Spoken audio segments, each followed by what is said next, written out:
I always believed my father died with nothing left to say. At least, that's what I told myself as I stood beside his grave on a cold October morning. The minister spoke about kindness, neighbors spoke about hard work, friends spoke about loyalty.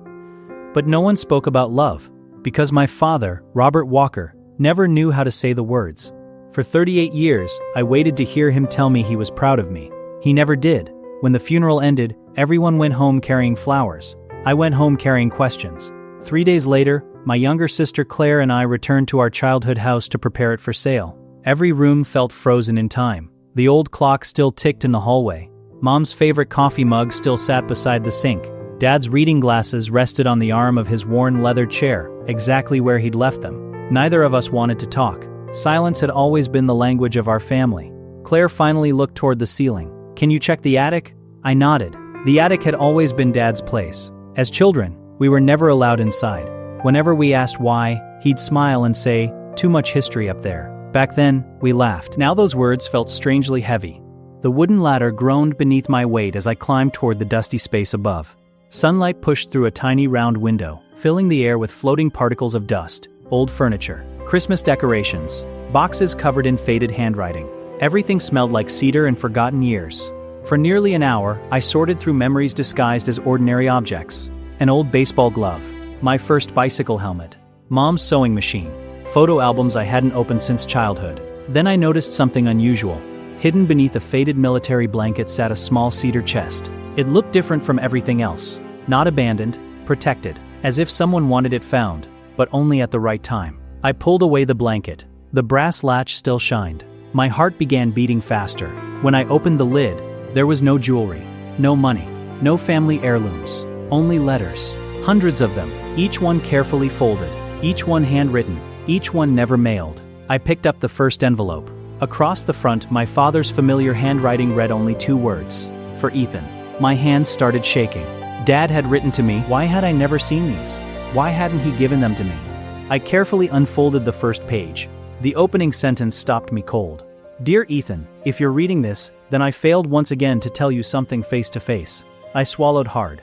The day you left for college was one of the proudest days of my life. I stood in the driveway long after your car disappeared. I wanted to run after you. I wanted to hug you. I wanted to tell you how proud I was. Instead, I watched you drive away because fear won again. Tears blurred the page. For 30 years, I believed my father felt nothing. But every word in front of me said otherwise. He felt everything. He simply never spoke. A voice interrupted my thoughts. "Ethan?" Claire climbed into the attic carrying a flashlight. She looked at my face, then at the letter. Without speaking, she understood something important had happened.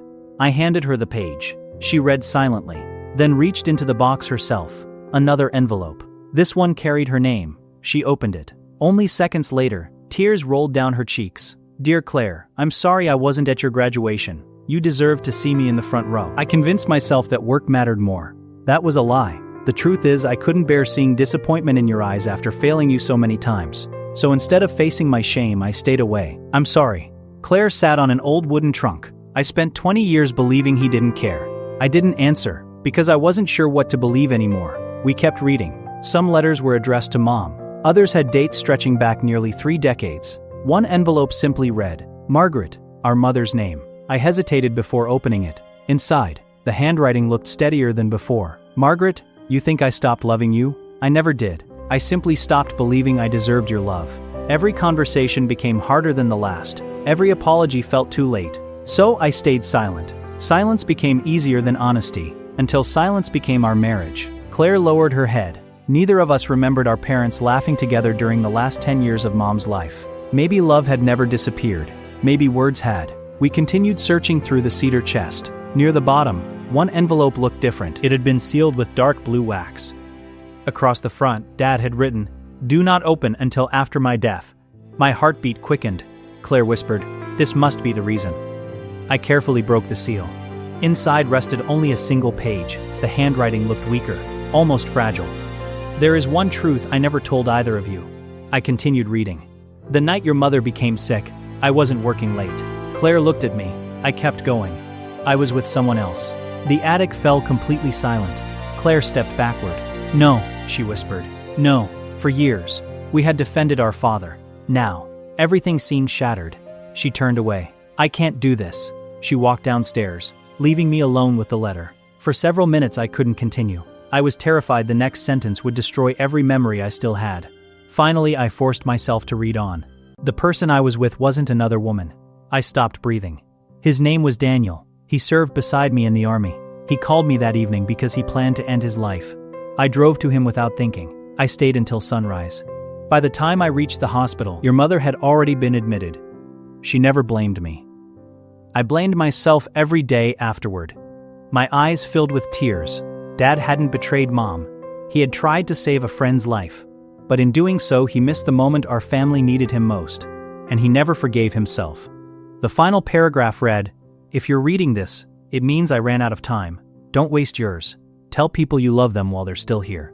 Silence protects no one. It only builds walls that become impossible to climb. I folded the letter slowly. Claire returned a few minutes later. Without saying anything, I handed it to her. She read every word. When she finished, she cried harder than before, not because Dad had been perfect, but because he had carried his guilt completely alone.